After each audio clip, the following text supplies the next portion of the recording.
আসসালামু আলাইকুম বন্ধুরা, কেমন আছেন? আলহামদুলিল্লাহ ভালো আছেন সবাই না আশা করি। আজ পবিত্র জুম্মা মুবারক সবাইকে। সবাই কেমন আছেন সবাই জানাবেন। আজকে নিয়ে আসছি, দেখেন, আমি শুধু আপনাদেরকে একটু দেখানোর চেষ্টা করতেছি কারো কাছে কোনো সলিউশন আছে কিনা। এই যে আমরা বলতাম, ছোটবেলায় বলতাম কাঠবিড়ালি, এখন শুনি চলা। কার দেশে কি বলে অবশ্যই কমেন্টস করে জানাইয়েন। এত উপদ্রব, নারিকেলের সুইর বাইর হয় আর খেয়ে ফেলে, দেখছেন? দেখা যায় 8-10টা গাছ, অথচ নারিকেল খাইতে পারি না। এই যে দেখেন, খুশির সংবাদ, একটা গাছে একটা নারিকেল আছে। এত পরিমাণ সুইর বাইর হয়, কি বলবো। আপনার পুরা গাছ ভেঙে, এটা একটু ছোট যার কারণে এটাকে একটু নষ্ট কমই করছে। এই যে দেখেন আরেকটা নারিকেল গাছ, কি পরিমাণ সুইর, ভিতরে ফুল সুইর আসছে, কিন্তু চলার জন্য খাইতে পারি না। পাশেই ছোট একটা গাছ, নিচ থেকে একদম নষ্ট করে ফেলছে। মাঠ ঘাট সব রেডি করে রাখছিলাম বন্ধুরা। এই যে আমরা সবজি করব, শীতের আগাম সবজি লাগাবো। তো এত পরিমাণে এখন আবার বৃষ্টি হইতেছে, ভাগ্য ভালো আমি করি নাই এগুলোরে, আপনাদের ওই যে রোপণ করি নাই আর কি। রোপণ করলে নষ্ট হয়ে যায়। তো এই দেখেন পানি, এই যে ফাড়া দিলে এগুলির মধ্যে কেমনে কি করা যায়। এই দেখেন, এগুলির মধ্যে কি কিছু হবে? মনে তো হয় না। তো অনেকদিন বাড়িতে ছিলাম না, বাড়ি না থাকার কারণে দেখেন সকালে শিশির ভেজা ভোর, রাত্রে একটু ঝিরিঝিরি বৃষ্টি হয়েছে।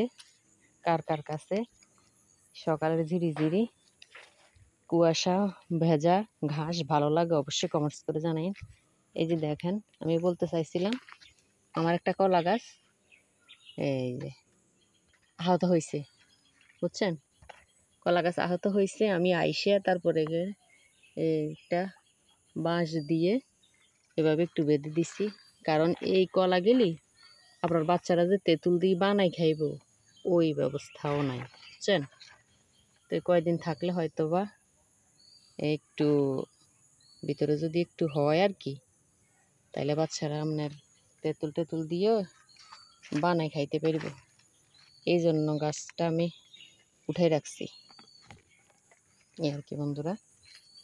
তো যারা যারা এত কষ্ট করে আমার ভিডিওটা দেখেন সবাইকে ধন্যবাদ। অবশ্যই কমেন্টস করে যায়েন, অবশ্যই একটা লাইক দিয়েন। আপনারা একটা লাইক দিলে আমরা উৎসাহ পাই, আমরা নতুন তো, আমরা উৎসাহ পাই, আমাদের কাছে ভালো লাগে। মনে হয় যেন আমার আফুরা বন্ধুরা, ভাইয়েরা বন্ধুরা আমার ভিডিওগুলি দেখে ভালো লাগছে, তাদের কাছে খুব ভালো লাগে বন্ধুরা। একটা লাইক দিয়ে যাবেন, একটা কমেন্ট করবেন, পাশের বেল ঘন্টিটি বাজিয়ে দিবেন। তো কষ্ট করে ভিডিও দেখেন, বেলটা বাজিয়ে দিলে সমস্যা কি বন্ধুরা? আফুরা ভাইয়েরা আমার ভিডিওগুলি যার যার ভালো লাগে অবশ্যই সাবস্ক্রাইব করে যাবেন, ঠিক আছে? আমার এই লেবু গাছটা একেবারে মরমর অবস্থা ছিল, কি বলবো। আমি ঘরোয়া একটা সার দিছিলাম গাছটার মধ্যে, এখন দেখেন একদম ছোট, এই যে মরমর অবস্থা ছিল গাছটা, এখন এত মাশাআল্লাহ খুব সুন্দর হয়েছে আলহামদুলিল্লাহ। কি বলবো, ওয়াও, এত সুন্দর হয়েছে।